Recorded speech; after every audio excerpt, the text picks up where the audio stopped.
And good evening, WNBA and women's basketball fans. Good to see you folks back here on the WNBA 365 network, your 24/7 365 comprehensive home for everything revolving around the WNBA and the rest of the women's basketball universe. Back with you folks on a great Friday night here this evening, here from Studio 171 and across the rest of the U.S. today, but more so the all SoCal crew today here joining you folks here tonight on the this edition of WNBA 365 for week number 7. Joined tonight in the Hangout, folks, by Crystal Thomas and Tanisha Stewart, both up in Los Angeles, and of course Cal McClure joining you folks here from Studio 171 in San Diego. Shorty and KT, good to see you guys tonight. How's it going? Hey. Hey, everything is going all right. It literally is, and Shorty with the nice hat, too, for the 4th of July weekend, and I just wanted to point that out as well. Of course, folks, Facebook and Twitter, wide open for you folks like normal at facebook.com/WNBA365, or hit us up on Twitter at WNBA365, at Calamac3, at ShortyMamba24, or at Pup1010 on Twitter with the hashtag WNBA365. We'll get to your comments on social media when we can, and of course, if you're viewing us live right now, hit up that live chat box. We'll get to your commentary and thoughts from the live chat box when we have a break in the action. Of course, guys, off day yesterday as I made my way back home from Los Angeles in the Sparks game yesterday versus Atlanta. Back to work tonight here with the 3-game schedule. First and foremost, the San Antonio Stars get win number 1 on the road this season over the Indiana Fever, and very heart-stopping fashion. The Stars win at the final buzzer, 87-85. Mariah Jefferson with 31 points, including the game-winning basket. Kayla McBride, 17. Haley Peters with 8. Mo Curry and Derek Hamby all with 7. Jana Pell-Marinelli and Sydney Colson with 5 each. Also scoring tonight was Kayla Alexander with 4, and Alex Montgomery also with 3. Jasmine Guathme and Astor Nador, DNP's coach's decision. For the Indiana Fever, it's Erlana Larkins with 16, Shanice Johnson with 14, Tamika Catchings with 12, Brianne January with 11, Erica Wheeler and Devereaux Peters with 8 each, Tiffany Mitchell and Marissa Coleman with 5 each, Lena Kaiser with 4, and Natalie Achanwa with 2 points. Maggie Lucas, of course, DNP due to her injured ACL. Game played today from the Bankers Life Fieldhouse in Indianapolis, Indiana. Total attendance today, 7,519. Time of the game, 2 hours and 21 minutes. The officials today were Roy Goldbean, Billy Smith, and Tiara Cruz. No technical fouls issued. 8 times the lead changed, and 10 times the game was tied. And Shorty, again, the Stars, I know that we've talked about them very, very often on this program, but tonight, though, for them not going away quietly in this game, and again, Mariah Jefferson, 31 points, including beating the buzzer twice, including beating the buzzer to win the game tonight for the Stars. A career day for her, at least 31 points, 13 of 18 from the field, shot 72% from the field, made her only 3 attempts, and made all 4 of her free throws. Also had 5 steals and 4 boards and 3 dimes. Shorty, all-around great game for Jefferson, but I guess overall thoughts on the entire game in your mind.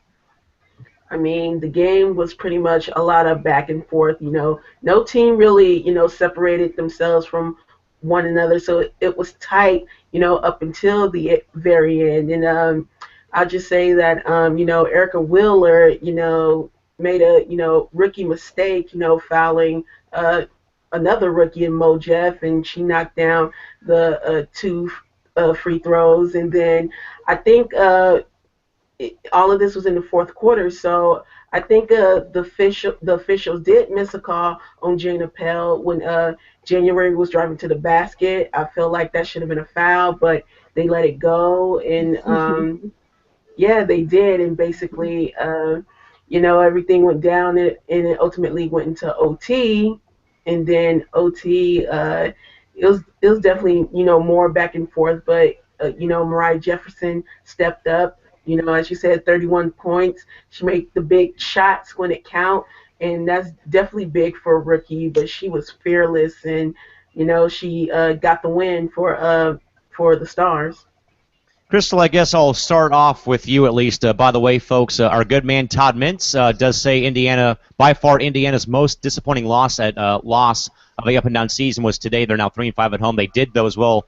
And I guess, Crystal, that now leads me to my next point here is, the Fever had an 8-point lead with a little over 3 minutes left in the game and could not slam the door shut on the Stars tonight.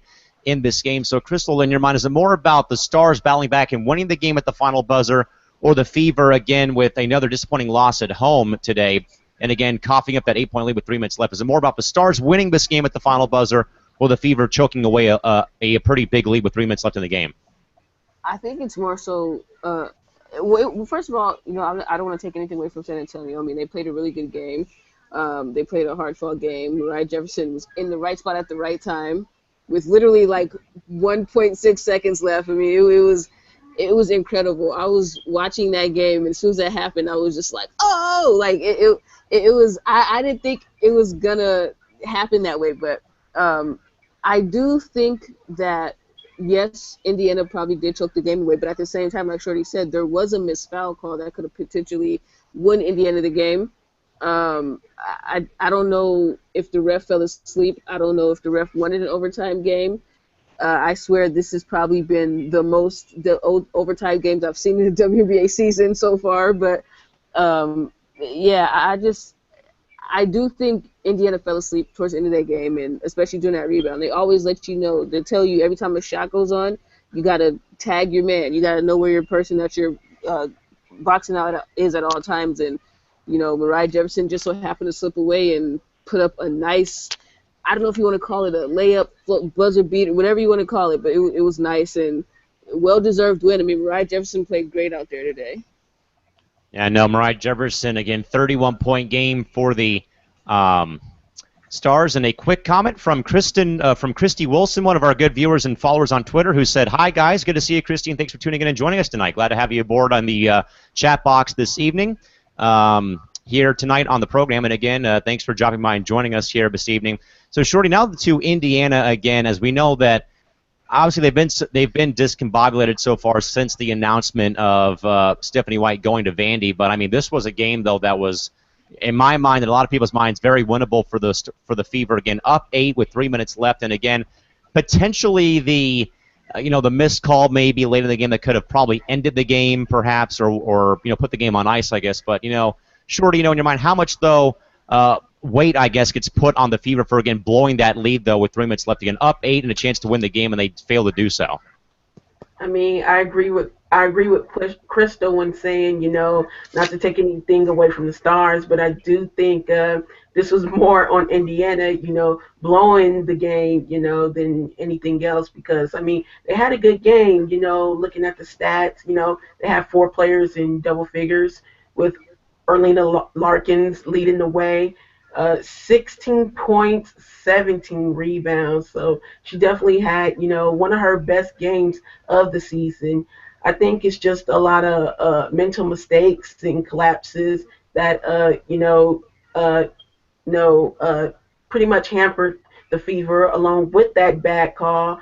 And I definitely think turnovers was certainly a point of interest. Fever led, turnovers 22-18. You can't turn over the ball that much and expect to win a game. And, that's one of the factors, that pretty much led to them, losing the game overall. Again, Crystal, folks, San Antonio in overtime gets win number 1 on the season, on the road at least, 87-85 over the Fever in a very, very fun game to watch today. But again, Crystal, the Fever, they've really been, it's like Topman said, though, they've been up and down, a roller coaster of emotions so far this season. And again, though, I mean, seeing them again squander a lead here late in the game, and again, I know that they've been ravaged with injury problems, so far this season. It's not like I heard that Jeanette Poland was supposed to be making is going to be returning to the Fever because of the injury problems that they've had. So, Crystal, I guess, with this loss today, how much more weight, or how much weight does the blown lead for them, I guess, kind of have in your mind? I think it's going to have a lot in their mind. I mean, that just lets that just adds on to Indiana's, I guess you could say, I don't want to say controversial because there's nothing really controversial about it, but this just adds on to their very weird season. I mean, everybody knows ever since Stephanie White announced she was leaving, their season just went downhill, and this just adds to it. Will they make the playoffs? Possibly. I think they can, squeak in, but their focus just has to shift. I mean, they're so close in these games, and it has to be frustrating because they want to go out in a better way for Tamika Catchings since it is her last year. I mean, they're just not doing it right now. So I'm pretty sure they were beating themselves up in that locker room tonight. Again, a final score again in OT. Stars 87, Indiana 85. And Christy wrote in to say real quick, such a crazy season for the Fever in her mind, and I think all of us would agree in this game. Another game that went into a extra period of extra session of basketball was the Mystics and Sky today. And the Sky, thanks to a big shot and a big block, win the game over the Mystics 86-84 this evening from Allstate Arena. For the Mystics, Taylor Hill 25 points, Kia Vaughn with 20, Emma Eastman with 12, Tiana Hawkins with 8, Ivory Lotta with 7, Tierra Ruffin-Pratt with 5, Stephanie Dolson with 4, and Natasha Cloud with 3. Bria Hartley and Kalia Copper both held scoreless. Allie Mullet, Jamie Weisner, DNP's coaches' decisions for the Mystics. For the Chicago Sky, Elena Deladon, 28 points, Courtney Vandersloot with 14, Tamara Young with 10, Allie Quigley also with 10, Jamira Faulkner with 7, Erica De Souza, Cappy Pondexter, Imani Boyette all with 5, Calissa Dos Santos with 2, Jessica Breland, Benijah Lane, Breland with no points, Benijah Laney, Cheyenne Parker, DNPs today due to injury or coach decision, and also Erica De Souza with the big block that preserved the game and the victory for Sky this evening. The game played from the Allstate Arena in Rosemont, Illinois. Total attendance tonight, 5,320. Time of the game, 2 hours and 14 minutes. The officials were Kurt Walker, Tony Dawkins, and Natalie Segot. 10 lead changes and 10 times the game was tied. So, Shorty, another OT game here tonight, but more so, again, the Mystics, as we said, they have battled, and again, they've been a better road team this year as opposed to being a home team this year. And again, they came out, pretty much guns a-blazing in the first half, but again, sort of cooled off, and again, could have tied the game in the second half, but somehow, some way, Erica De Souza with a monster block, though, to end the game after the Sky went back ahead 86-84. Shorty, final takeaway from the other OT game between the Sticks and Sky this evening. Yes, I would say this game was equivalent to the Fever Stars game. It was, close in the earlier going. Teams traded baskets, it was going back and forth. But I think that third quarter is what really got Chicago back in the game, outscoring the Mystics 25-11 in the quarter. And then, it got into OT, and then they outscored the Mystics 9-7, including that very big block by Erica De Souza. I mean, it just came out of nowhere. I actually wasn't expecting her to go up for the block, but she did, and definitely saved the Sky season, because I mean, they've been on a struggle bus for a while. Crystal can attest to it, but I mean, it was a big, much needed win, for the Sky, and they got the job done. Yeah, no, indeed. Very big win for the Sky there. And Crystal Tado says he thought the Sticks were in control when they were up by 10, though, 50-40 at the half. But, though, he says Chicago finally played defense in the third quarter in his mind. And, again, more so, again, Vandersloot puts them up with 4.6 left, and the Mystics call timeout, move the ball up. But, again, De Souza, again, probably not the most likely option of someone making the block shot, as Shorty kind of alluded to. You probably want, like, EDD blocking that one, but it was De Souza blocking it. Crystal, in your mind, a final takeaway from the game between the Mystics and Sky. Again, another overtime game and another thrilling game tonight in the WNBA. You know what? I thought. Hold on, you guys can't see me. I'm sorry. I got really comfortable. Sorry. When I first looked up the score, the score at one point it was like 25-7, and I was like, Chicago is starting to lose it a little bit again. But then towards the end of the game, Washington, they tried to chip away, but Chicago was just too much for them, especially with that shot on the blocked shot from De Souza on Dolson. And Dolson, for a lot of the game, just looked lost out there. Dolson is not looking like the Dolson that we have seen last year. I don't know if it's an injury thing. I don't know if it's a focus level. I'm not sure exactly what it is, but Dolson just did not look like herself, and it showed. I mean, they really could have used Dolson tonight. I think she was probably 2 of 7 or something like that. I think she only made 2 shots, and as Shorty told me yesterday, which became revelation to me, revelation. I'm sorry, I had no idea that Misamin was shooting 50% from the 3 this year, and for a player of her size, her caliber, that's amazing to me. And And I mean, I can see why she's shooting 50% from the three in this game. I mean, I was kind of amazed. I was like, Shorty wasn't lying to me. I thought Shorty was lying to me. But Embiid had them in the game for a little bit, and just the power of EDD just came and took it away. So I think for Chicago, this was a good win for them, but they really have to start getting it together and start focusing a little bit more if they don't want to be on the struggle bus anymore. Hey, guess what, Crystal? Me Cement shot 66% from three tonight. Jeez, that she's a good shooter. And I'm not doing that as in like, oh God, no, she's a good shooter. It's just impressive when you see a player of her size just go from that line and just shoot so well. I mean, I had no idea. That's crazy to me. Yeah, post players shooting threes, rarity, but sometimes when it happens, they can make them to fall. That's kind of like a pitcher in baseball hitting a home run.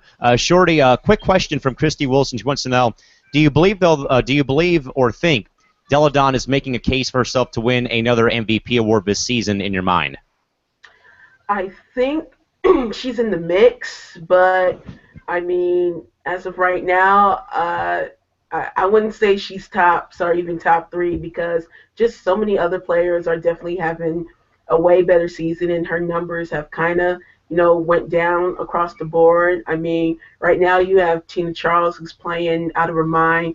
Nneka Ogwumike is on another level, and then there's Maya Moore, and then there's Candace Parker. So I think EDD, because of the way she plays, will always be in the mix, but she's certainly, not top three. Crystal, how about you? Do you think Deladon is making a case for herself to win another MVP award this season? In your mind? I mean, she'll always make a case, but the thing is do I think she should probably win MVP this year? No, and I love EDD. I just think right now Nneka and Tina Charles and Candace Parker and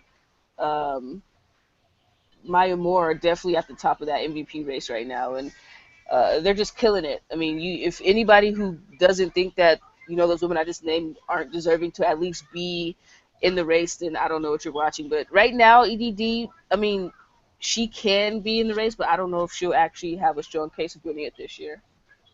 Yeah, no, I have EDD in my top 5 poll, but I mean between what we've already discussed with Moore and Ogwumike and Parker, perhaps potential league co-MVPs, perhaps with how those two have played this season, along with Charles and Maya Moore, and then Candace Parker, and those EDD is definitely by far in the top 5 for all of us here, at least for MVP consideration at this point. But again, Chicago wins in overtime thanks to a big block from Erica DeSouza, 86-84 after Courtney Vandersloot to put them ahead to win the game by a final score of 86-84.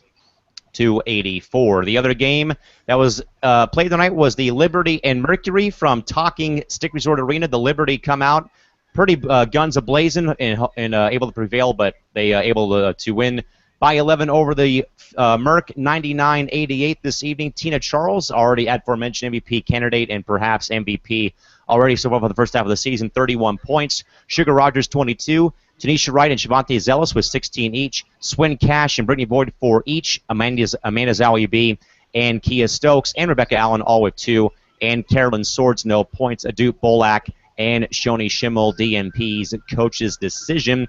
For the Phoenix Mercury, Dewana Bonner, 22 points. Candice Dupree and Brittany Griner with 12 each. Lindsay Harding with 11. Izzy Harrison also with 11 as well. Sonja Petrovic with 8. Diana Taurasi with 6. Misty Bass with 2. Kelsey Bone also with 2. And Alex Harden also had 2. Penny Taylor, DNP, due to rest. The game played today from the Talking Stick Resort Arena in downtown Phoenix, Arizona. Total tonight 11,606. Time of the game, 1 hour and 55 minutes. Not 1, not 2, not 3, not 4, not even 5. 6 technical fouls on the Mercury tonight. No times the lead changed, and no times the game was tied. Shorty, this was all New York for the first half. The Mercury made it interesting after having both, at this point as well, with having both Diana Taurasi and Brittany Griner all ejected from the game with those techs, and 6 techs in the game for Phoenix. So Shorty more so with New York first. Again, Tina Charles, we said, already, in consideration for MVP. Again, 31-point game for Tina. Again, Sugar Rogers also with 22. Shorty, thoughts about how the Liberty came out and really, stuck it to Phoenix early in the game again. They were up big at after the first, up big at the half, and again, maybe a little bit lackluster in a second, but again, those still held on for a 11-point win over PHX tonight from TSRA. Yeah, it was definitely, a great win for the Libs. I mean, I was kind of conflicted, going into this game because, New York's success is pretty much dependent on whether Tina Charles was going to play or not. But she did eventually play, and they just blew the house down. I mean, I think they were up in the first quarter by 15 points. By the second quarter, 14 points, and then that third quarter, oh my goodness, it was a mess on Phoenix part. I mean, so many technical fouls. Brittany got ejected. DT got ejected. Sandy Brondello got teed up. So pretty much by the third quarter, I mean, at least for DT and BG, they pretty much gave up. They gave up. They were done, for the night. And it was pretty close. Starting the fourth quarter, Phoenix started to try to get back in, but too much Tina. 31 points, 10 rebounds. She did it all, and that's why she is definitely one of my top MVP candidates because she came through tonight, for the Liberty. So again, Crystal, we'll wait and put off the Mercury for a second. Again, the Liberty again win the game 99-88 again. Pretty much, from Jump Street out of the box, we're in control of this game for at least for the first half up until things got very, very wacky and loony in that third quarter. But again, those still held on for the 11-point win. And again, good to see Charles again putting up 31. Again, Rodgers also putting up 21. But then also Wright and Zealous with 16 each as well. So again, 4 players were in double figures tonight for the Liberty. So again, Crystal, thoughts about the Liberty winning the game tonight over Phoenix tonight from TSRA? The Liberty are starting to let people know that they're for real. I mean, we saw it last year when they went on that really good playoff run. Will they have the same type of playoff run this year? Maybe, probably not as deep as it was, but I don't know. I'm happy for the Liberty because, the Mercury at one point after those Techs started to come back a little bit, chip away at the lead, but, New York, especially Tina Charles and Sugar Rogers were like, nope, not today.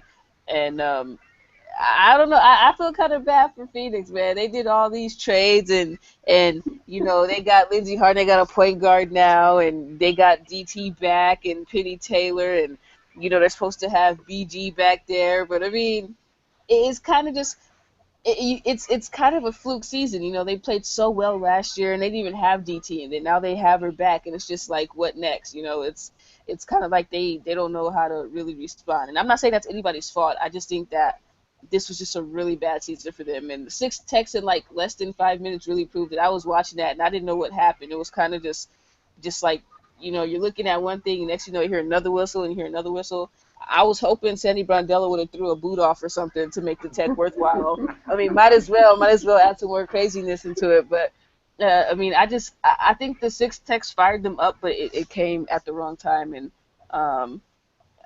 I know Phoenix is probably wishing that they could have had that game because there was a point when they really started to come back into it, but Sugar Rogers and Tina Charles is just too much for them. Shorty, now as we now go to the Mercury side of the spectrum, I mean, at this point, Shorty, somebody on the Mercury bench, had to hit the self-destruct button and set off a massive dumpster fire again. 6 technical fouls, 6 of them, folks, in the third quarter of this game. Unheard of, and also it wasn't heard because Christy Wilson just wrote it saying 6 Techs OMG. I don't think I've ever seen a NBA game even with 6 technical fouls in the game. And she also says after hearing that, wouldn't be surprised if DT got a suspension as they had kind of carried over things, some extracurricular activities after the Techs were issued. So again, Shorty, for the most part, like Crystal said, I mean, it kind of lit a fire, but again, it was, too little too late. Plus, the 2 big guns, Tarasi and Griner, were both in the locker room showering, getting ready for post-game activities because, they got ejected. I mean, 6 technical fouls in 1 5-minute span really, pretty much, was the death sentence for the Mercury this evening. They got a good game out of Dewana Bonner and maybe in a decent game, too, from Candace Dupree. And again, DT with only 6 points, only made her only 3 attempt, but was 50% from the field tonight. But again, Shorty, I mean, talk about a massive dumpster fire. 6 Techs in the third quarter, all on Phoenix tonight. Shorty, how about your thoughts about what happened, though, in that third quarter? Because it got very, very hairy and very, very sketchy when all this went down. About that third quarter, I think it was a complete mess. I mean, I understand, trying to fire up the team, but I don't think, gaining all the technical fouls is a way to fire up the team, especially a team that is now 7-10. I mean, you gotta be smarter than that. I mean, the way to fire up a team, especially against New York, is to do something that the Mercury isn't doing all this season, and what we talked about this season, and that's playing defense. I mean, the Libs are what, they're third in defensive rating, scoring 96 per 100 possessions. So you're not going to stop, the Libs by, gaining a lot of techs and hoping that the team plays better. I mean, you got to amp up the defense, and that was one of the things that they failed to do. Indeed, indeed. And Shorty, I mean, Crystal again, so again, you know, I mean, today at the game I was working this afternoon, I saw my first manager in baseball get ejected from the game. The last time I was a part of seeing a coach get tossed from a game was actually at the Big West basketball tournament for the women 2 seasons ago at Honda Center. The head coach of CSU Fullerton got tossed for throwing his jacket into the bench after picking up a technical foul. But I've never seen 6 technical fouls called in a quarter or called in a combined game, Crystal. I'm sure you may have seen way worse things than Shuri and I have seen in your playing days playing hoops. But again, Crystal, how about your thoughts, though, about those 6 techs in the game that, again, may have sparked, a fire underneath the Mercury, what, but at the same time that was, too little too late. And plus, Griner and Tarasi getting tossed didn't help either. You know what? As we go, I like to call it the jacket game, as we all know, with Cheryl Reeves tossing her fabulous jacket in the stands. That actually helped her team win that game. And in a sense, Phoenix was trying to come back and win the game, but I just think in this case it didn't help. I mean, especially when Brittany Griner did commit a foul. There, I think that was just out of frustration. I mean, I don't remember why Cheryl Reeves threw her jacket. I know it was a foul call. I don't know if it was a bad call or if it was an actual foul. But I think depending on the situation, it can fire your team up. But in this case, it kind of did. But it just, for Phoenix, it held no merit. I just think it was a bad idea. Like Shorty said, their record's not as good as it is right now. The theatrics didn't help. It for Phoenix, it's not looking so good. I mean, that team needs help. That team has lost its focus, and I mean, the good thing is it looks like Sandy still has the locker room, which is a great thing. Normally, when teams are done in the dumps, the players, the locker room, they start not listening to their coaches like we saw with LA in 2014, I believe it was 2015. So at least Sandy Brondello still has that locker room, which is a really good thing for her. But I mean, it didn't help Phoenix at all. Shorty, I'm going to actually go and say something here in regards to this again. More so, it was not about the text picked up by Griner and Tarasi, but as we already had alluded to again, the extracurricular activities, the theatrics, as Crystal called them, I believe are way out of line in regards to, again, either, the salute towards the officiating crew or whatever had gone on. Definitely, I think will be, definitely, though, I believe though, that this will be reviewed by the league office and perhaps will probably carry punishments for both Tarasi and Griner, perhaps a fine, maybe a one-game suspension. We do know though, that Tarasi has either or is going to be suspended due to technical foul accumulation. But Shorty, do you expect the league office to potentially review the tape of this game and perhaps issue some type of further penalties towards DT and BG for their actions in this game tonight? Of course, I do think the league will review, the incident, and depending on where Tarasi is at with the number of texts that she has received, this season, I think she can potentially be suspended, and I think Griner can possibly be fined. Now, remember, the league never announced, fines and things like that, so we won't know exactly. But for the text, potentially, I think it's possible that DT could get suspended. Crystal, do you agree again that perhaps there will be some type of further punishment handed down from the WNBA front office in regards to, again, it wasn't more, again, not about the actual tech given for both Griner and Tarasi, but again, the extracurriculars, the theatrics, as you called them, in regards to how they were pretty much, kept going on and on after the fouls were given out. Do you expect some type of punishment towards Taurasi and Griner perhaps sometime over the weekend and maybe even into next week? You know what? Of course, I'm expecting something. Anytime you go to the ref and you say fancy you," that's not what you said. I'm just keeping it PG. But anytime you look at the ref and you tell them how fancy they are and how good they look in their uniforms, it's like 6 times in a row, of course they're going to do something to you. I mean, you know how sensitive the WNBA, NBA are about their referees. The referees are like the granddaddies and the grandmothers. You can't say nothing about them. That's off limits. That's a really big fine that's waiting to happen. So I don't think she's going to get suspended because I think she needs one more tech. She will definitely be getting some type of fine. Like Shirley says, we probably won't know the amount, but I expect a fine to come probably for both her and BG, but especially DT because she told the ref that she really liked their outfits and stuff and that they were fly. So I expect a fine from her.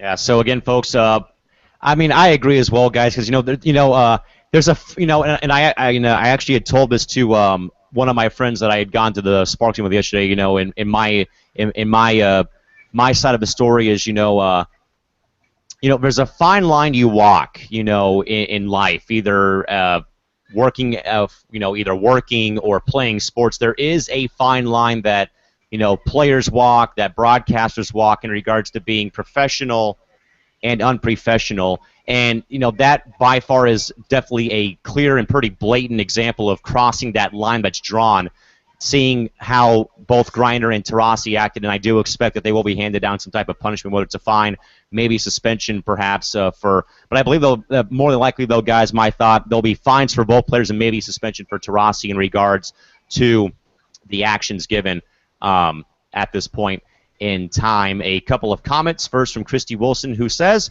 New York is a very tough team. They mean business this season. Todd Mintz also says about this, he says the refs may also be getting reviewed as well by the league board, and also says Todd also says also told she always curses and trash talks players all the game. She does that very well. We've known that for 10, 12 seasons, so we'll just move on from here. But to recap the final scores from tonight, San Antonio in OT over the Fever, 87-85. Chicago in OT over the Mystics, 86-84.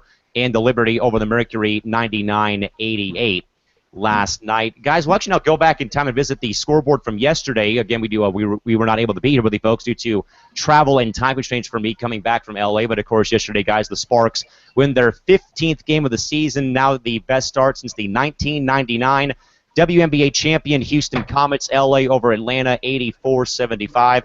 So, Shorty, it's now 2 games in a row, though, where LA has come back from a halftime deficit. At least it wasn't 22 points last night. They were only down by 2, but came back, though, and won the game. Nneka Ogwumike goes off for 38 points, further adding on to her team and perhaps league MVP status right now. Shorty, final takeaway from LA winning their 15th game of the season in 16 tries yesterday over ATL. It was definitely, another great win for the Sparks, 15-1. Oh my goodness, they're on a roll. But of course, the slow starts from them for the past, 2 or 3 games is basically due to fatigue. They're playing every other game, every other day. So of course they're going to have those slow starts. But the good thing is that in both of those games, especially between, versus Dallas and ATL, is that they always, make a big third quarter run, to get back in it. So that's basically, what LA did and sealed the win. And Nneka, she was 38, 11, and 5. She definitely had a big game. And again, another person that is definitely top 2 in the MVP conversation. So again, Crystal, LA starts off the first quarter down or up 1. They end up being down at the half by 2. Got down a little bit by about 6 points in the third, but again, rallied back, put up 27 in the third, and really put the game on ice in the third quarter. Again, they were up by at least 7 or 8, and winning the game 84-75. Again, Crystal, how about your thoughts about LA again? Again, slow start, but again, they're coming back and winning the game, though. And again, their 15th win in 16 tries so far this season. You know what? I think I'm like, I when it comes to this, I'm like really calm. That's my personality. I'm like real chill, real calm. But I was like, LA's gonna come back. I knew it. I called it. I was like, LA's gonna come back. Even when they were down from 22, I was like, LA's gonna come back, and what happens? They come back. I'm like the Zen master when it comes to that. Like I could just tell. I feel it. I Okay, feel Phil it in my Jackson. bones. No, but I wasn't worried. I mean, I wish LA wouldn't start so slow sometimes but I get it. They played like what 4 games in 7 days or something like that. So I can understand your body's tired, you're fatigued. The practices, getting up early and going to shoot around and stuff. So I get it. But I'm happy with the way that now they're able to come back. If this was last year's team or even the team before last, I don't think they would have come back from those losses. I mean, I'm sorry, from being down so much because there's something about this team. This team has like a sense of calmness, and Callan can probably vouch because he went to the game. You can see it. Like this team is so calm. They don't get rattled. They're on the bench. They're communicating with each other now. Everybody's talking. Everybody's into the game. They're focused, and that's really big. And I mean that's why LA's 15-1. So they just I'm just loving the way they're playing right now. I mean they're just playing amazing basketball.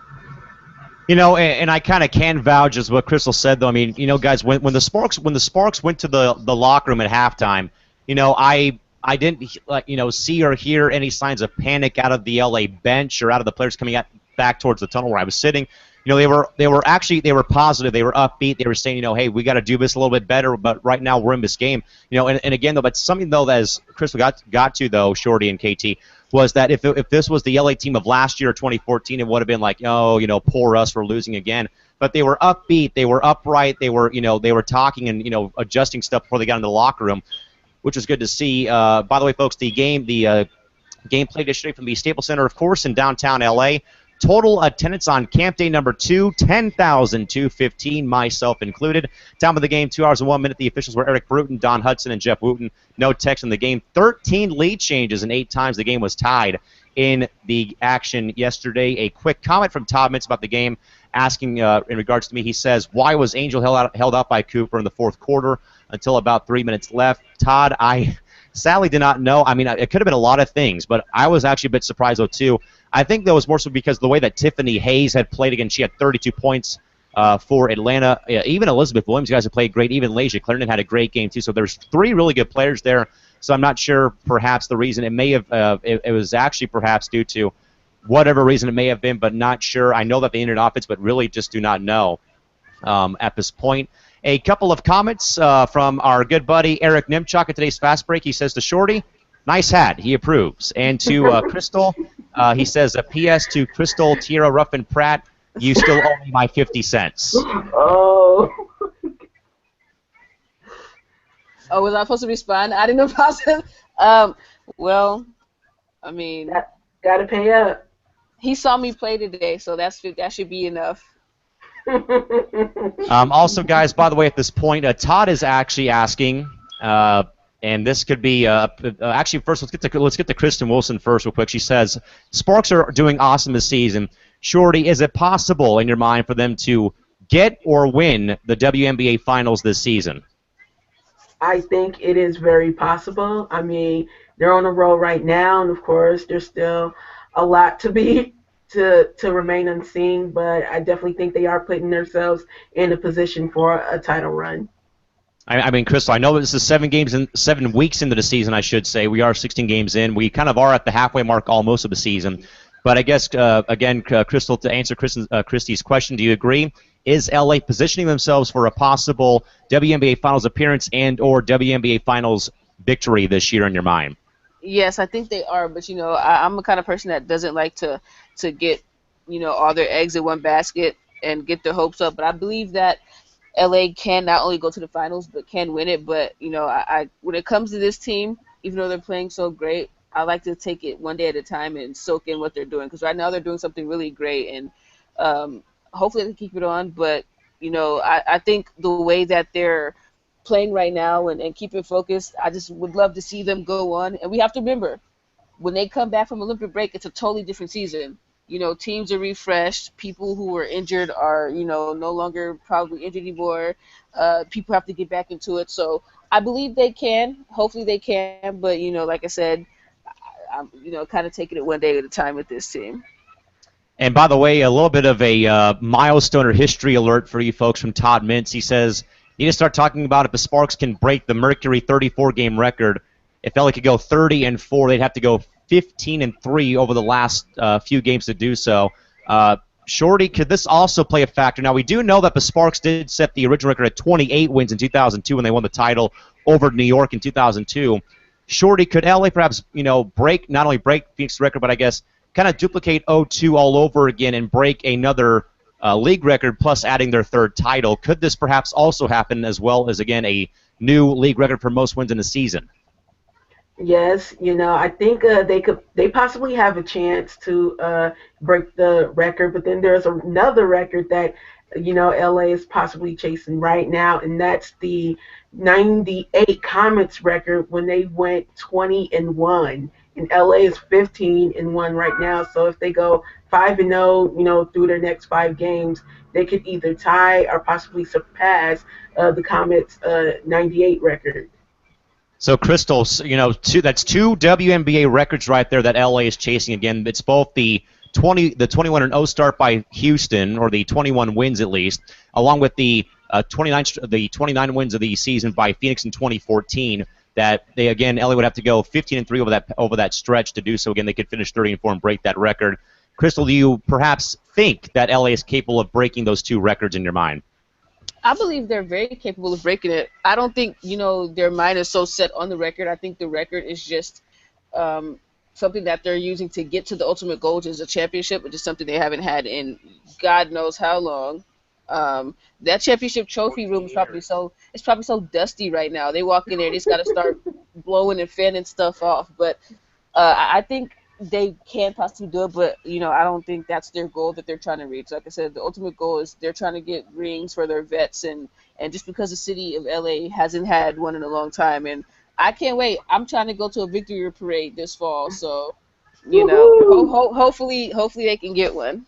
All of us are, and again, folks, perhaps some history being made, perhaps, but again, we'll take it one day and one game at a time, as Crystal said. We'll take it one game and one day at a time with LA, but again, Sparks now 15-1 on the season here this evening, and one more game we'll get to, guys. But first, welcome in our good buddy, our main man, Marquez Anderson from the Project Spurs Network, after he had done a great job on the Stars, on the SA Stars Hoops Twitter handle with the game commentary with the thrilling overtime game. Marquez, good to see you, man. How's it going tonight? Raging 2-year-old was on the loose. I had to calm that situation. Sorry for being late. No problem, Marquez. And by the way, real quick, just Marquez, we know that you were working the Stars blog site's Twitter handle for the game tonight. How about your final thoughts on the Stars' first road win of the year again, and very, very I guess heartwarming fashion from the Stars getting their first road win of the season? Oh, 2 words, Mariah Jefferson. I was sitting watching. I was actually talking with Crystal during the whole game, and I was like, I don't know if we're gonna pull this off. I don't know if we're gonna do this. Then I look, and then it's like tied, and then she makes that awesome shot to send it to OT. Then she does it again to win the game, and I nearly had a heart attack. Like, I was screaming, jumping. It was I was doing too much, but I was happy.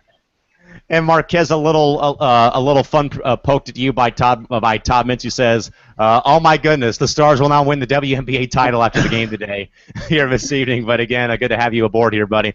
Guys, we'll now move on now to the last game from Thursday. Again, the Wings and Storm hooked up. Wings over the Storm last night on Thursday, 83-78 from the Key Arena in downtown Seattle, Washington. Total attendance last night, 5,365.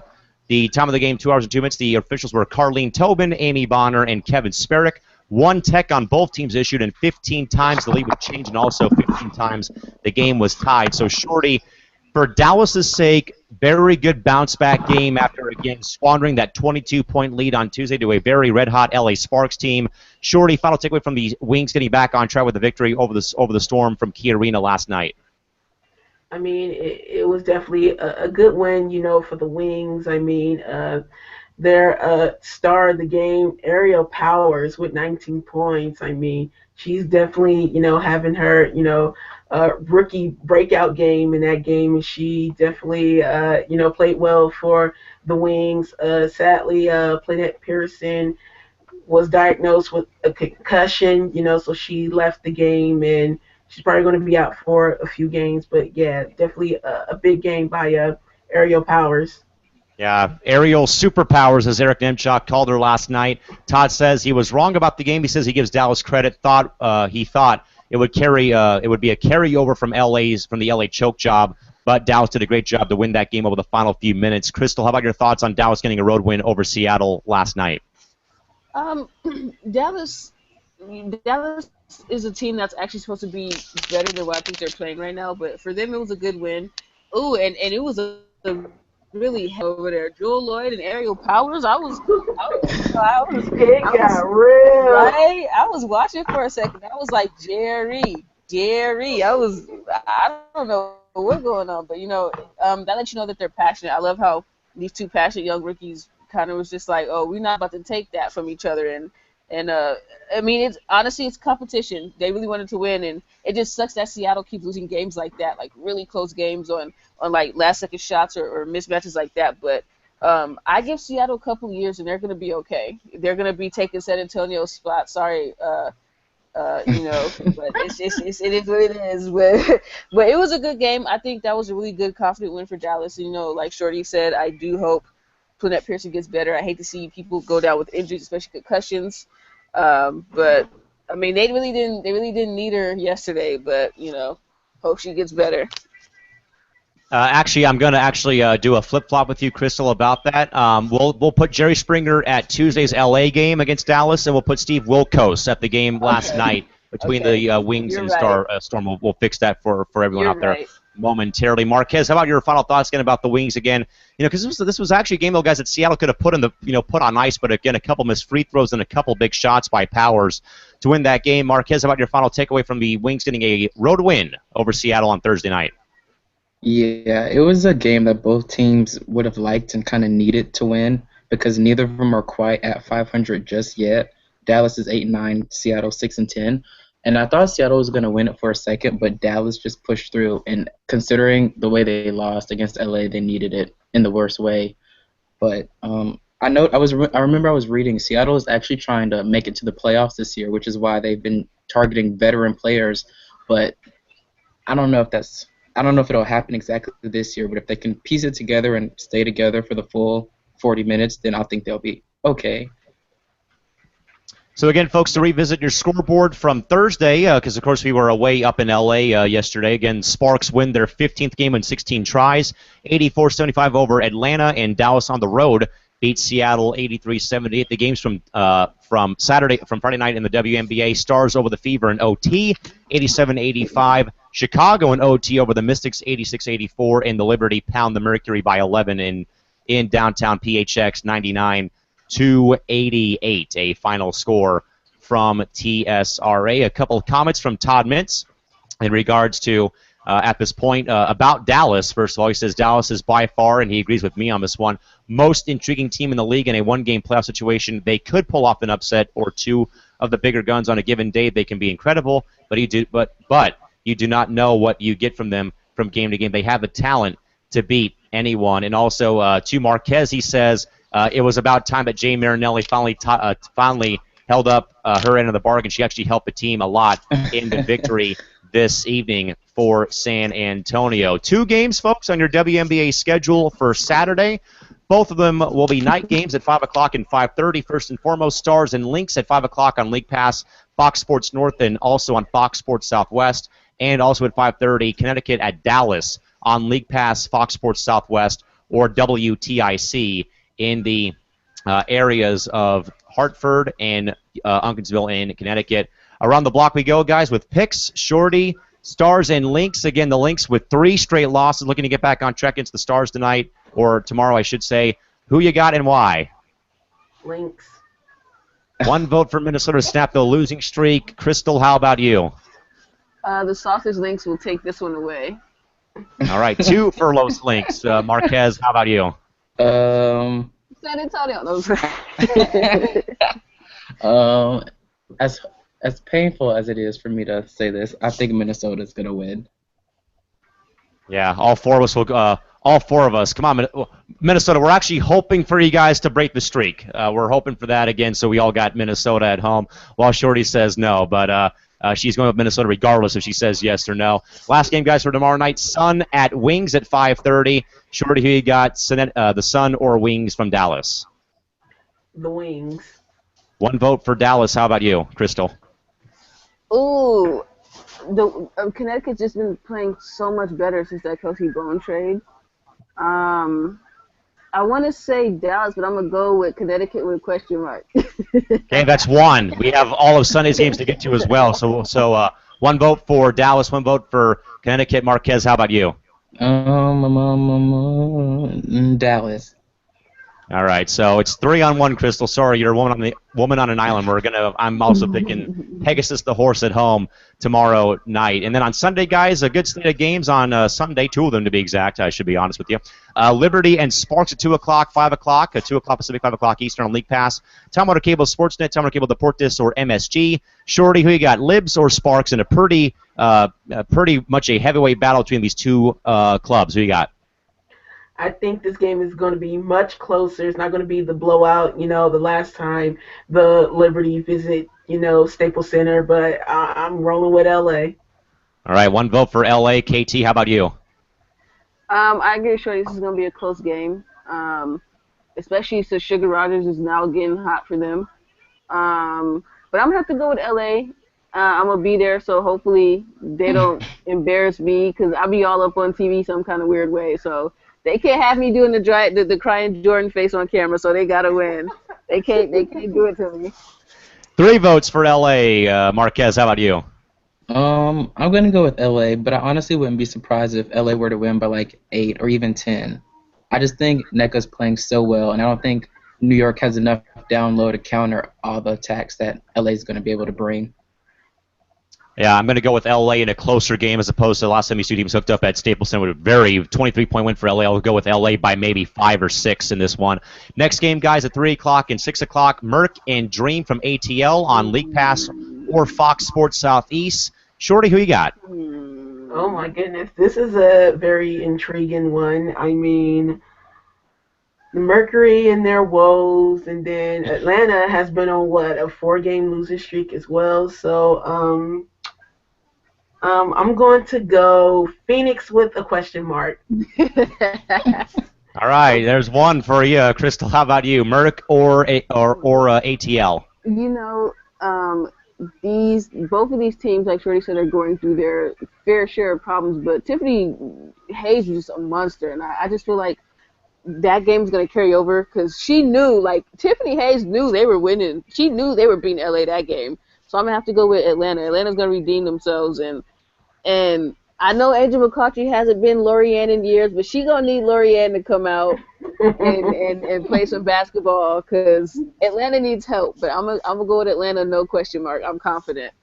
All right, confidence for once from Thomas about a pick. Marquez, about you, PHX or ATL? I'll go with Atlanta this time. Yeah, I'm putting an O up in the tic-tac-toe board. Give me Atlanta at home. Visiting some of our friends in the chat box about their picks for the game. Christy says Lynx should win tomorrow, as should Dallas. She also says she has LA over New York. And Todd says Sparks win, but close game. She goes with Atlanta. And Todd says Atlanta I'm going with. They have got to win versus a quality team. 2-7 in the last 9 played. And he says he will pick Atlanta in the contest tomorrow. But again, so to visit, folks, your scoreboard for the weekend again, Stars and Lynx, 5 o'clock, 8 o'clock on League Pass, FS or Fox Sports North, or on Fox Sports Southwest, and then at 5:30, Sun and Wings on League Pass, and also on Fox Sports Southwest or WTIC.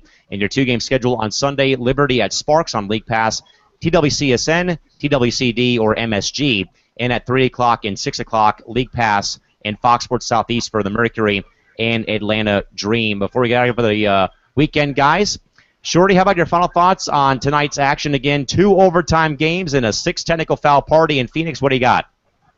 I definitely think Friday's lineup was definitely, interesting. You got the OT with the Stars and the Fever, OT with Washington and Chicago. So those were 2 very good close games. And then I would say the circus that happened in Phoenix but ultimately, the Liberty got the win. So it was definitely a lineup of quality games that were on tonight. Absolutely. Crystal, how about your final thoughts again? 2 overtime games, a putback by Mariah Jefferson, a block by Erica DeSouza, 6 technical fouls on the Phoenix Mercury tonight. Final thoughts on the Friday action or what?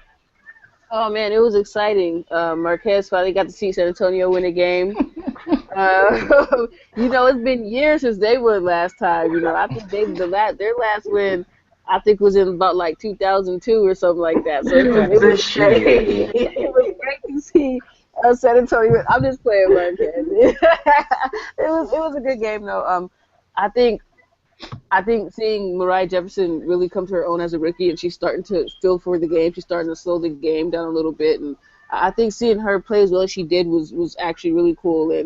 And that tech spree in Phoenix, that was a little bit weird. I mean, everybody was just getting free techs or something. They made me want to get a tech. It seems like if you get a tech, you get a prize or something. That's what it seemed like. So, but with those 2 games, I would say were probably the most eventful of the day. Yeah, but very, very eventful today as well. Marquez, how about your final thoughts again? You were actually, like we said, you're working for the Project Spurs Network on Twitter again. You were tweeting out about the game. Again, you see Mojef put it in to win the game. You see the Sky win thanks to a block from Erica DeSouza, and then tech down there in Phoenix. How about you? What's your final thoughts? Yeah, the Stars game, that was really unexpected. I didn't think Mariah would be the one to win it in that fashion. I didn't think she'd be the one to go crazy high in the air and then just put it back. And then I wasn't really expecting De Souza to be the one to save the game for the Sky either with her block. And Phoenix, their mouths are so uncontrollable. I don't even know what to say about them. Hopefully they can get it together though for their sake. Woo! On a very good Friday night, folks. 3 great games. 2 of them decided in extra time. It was first Mariah Jefferson beating the final buzzer in OT to beat the Fever at home. It was then Erica DeSouza saying "not today" to the chances of the Mystics winning in Allstate Arena, and then it was not 1, not 2, not 3, not 4, not even 5, folks. 6 technical fouls issued in Phoenix that led to a dumpster fire of emotion. That also saw the Liberty win the game tonight by 11, 88 to 99 to 88. Again, folks, the final scoreboard again. 2 games in OT. Stars over the Fever, 87-85. Sky over the Mystics, 86-84. And the Liberty over the Mercury, 99-88. Folks, a program alert for you folks. We will be off for all 3 days this weekend. We will be off tomorrow, of course, on Saturday and Sunday. But also we'll be off on Monday night for the 4th of July holiday. So we'll be back with you folks on Tuesday here this week. Till then, folks, for Crystal Thomas and Tanisha Stewart up in Los Angeles, California, and for our good buddy Marquez Anderson from the Project Spurs Network, this is Cal McClurg from Studio 171 in San Diego signing off. Until Tuesday night, folks. Till then, folks, have a great weekend and have a fun and safe 4th of July holiday. Till then, folks, good night and bye-bye.